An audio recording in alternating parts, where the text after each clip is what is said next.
Lóbulos frontal. Las subdivisiones de la corteza frontal. Está situado por delante de la cisura de Rolando y está formado por varias regiones funcionalmente distintas: la motora, premotora y prefrontal. La corteza premotora incluye el área 6 y el área 8. La corteza prefrontal puede dividirse en tres regiones: la corteza prefrontal dorsal lateral, la corteza prefrontal inferior y la corteza frontal medial. Muchas áreas del lóbulo frontal son multimodales. Células que responden a estímulos visuales y auditivos y somáticos se encuentran en la corteza premotora lateral, y las células que responden al gusto y al olfato se encuentran en el área 13. Conexiones del área motora y premotora. Área motora y premotora controlan el movimiento. Las áreas premotoras reciben proyecciones de la corteza prefrontal dorsolateral, y esta área prefrontal tiene cierta función en el control del movimiento de los miembros y de los ojos. Conexiones del área prefrontal. La corteza prefrontal dorsal lateral recibe sus principales vías aferentes de áreas parietales posteriores y del surco temporal superior. El área fronto-orbitatoria se proyecta subcorticalmente hacia la amígdala y el hipocampo. Controla los cambios de presión arterial, que son importantes en las respuestas emocionales. Las anomalías de las proyecciones desempeñan un papel bastante importante en la esquizofrenia. Una teoría de la función del lóbulo temporal. El lóbulo temporal contiene sistemas de control que ejecutan diferentes estrategias conductuales como respuestas a señales internas y externas que se las conoce como funciones ejecutivas. La corteza motora es responsable de la ejecución del movimiento, es decir, selecciona dichos movimientos, controla los procesos cognitivos de modo que se seleccionen los movimientos apropiados en el momento y en el contexto en el que nos encontramos. Esta selección está controlada por señales internas, señales externas y señales de contexto. Dentro de las señales internas tenemos que un factor importante es la memoria temporal, que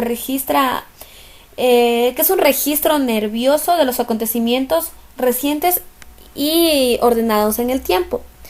En las señales externas es determinante para la conducta. Un tipo de señal ambiental o externa es la retroalimentación sobre las propiedades de recompensa del estímulo. Dentro de las señales de contexto se dice que nuestra conducta varía en función del entorno en que nos encontremos, y que esta conducta tiene mucho que ver con el marco afectivo y que contribuye mucho la amígdala. Nuestra conducta se ve afectada por una vida de experiencias y objetivos, que lo conocemos como conciencia autonoética. El deterioro de esta conciencia genera un déficit en la autorregulación de la conducta. Asimetría de la función del lóbulo temporal. El lóbulo frontal izquierdo tiene funciones preferentemente en los movimientos relacionados con el lenguaje. El lóbulo frontal derecho desempeña un papel central en el movimiento no verbal. Los lóbulos frontales izquierdo y derecho pueden tener unas funciones diferentes en el procesamiento de la memoria. Síntomas de lesiones del lóbulo frontal, que están agrupados en 8 categorías y las podemos observar en el cuadro.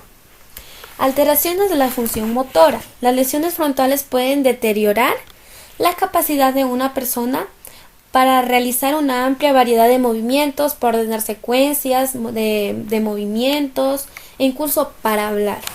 Movimientos finos y velocidad y la fuerza. La pérdida crónica es la pérdida crónica de la capacidad para realizar movimientos finos.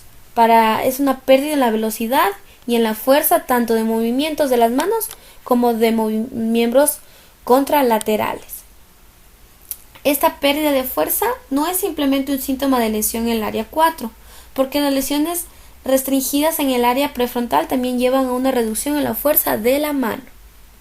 Mirada voluntaria.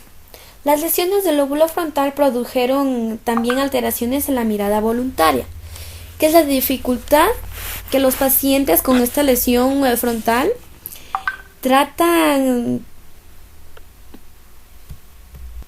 Los pacientes tienen una dificultad en las tareas de búsqueda visual y en la tarea sacádica, indicada la importancia de la corteza prefrontal para ciertos aspectos del control oculomotor.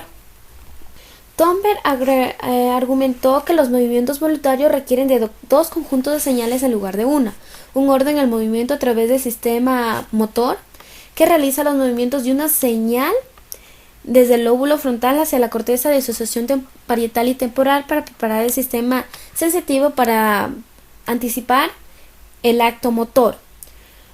El habla. Pashingham sugirió que las palabras son respuestas generadas en el contexto de estímulos internos y externos. El lóbulo frontal contiene dos zonas del lenguaje: el área de Broca y el área suplementaria del lenguaje. El área de Broca selecciona la palabra basándose en señales. El área suplementaria del lenguaje es necesaria para reconocer las palabras sin señales externas. Los accidentes cerebrovasculares en el área de Broca contienen o producen deterioros en la capacidad para utilizar los verbos y producen una gramática apropiada, lo que conocemos como agramatismo. La espontaneidad conductual. Los pacientes con lesiones de los lóbulos frontales experimentan una pérdida espontánea de la palabra.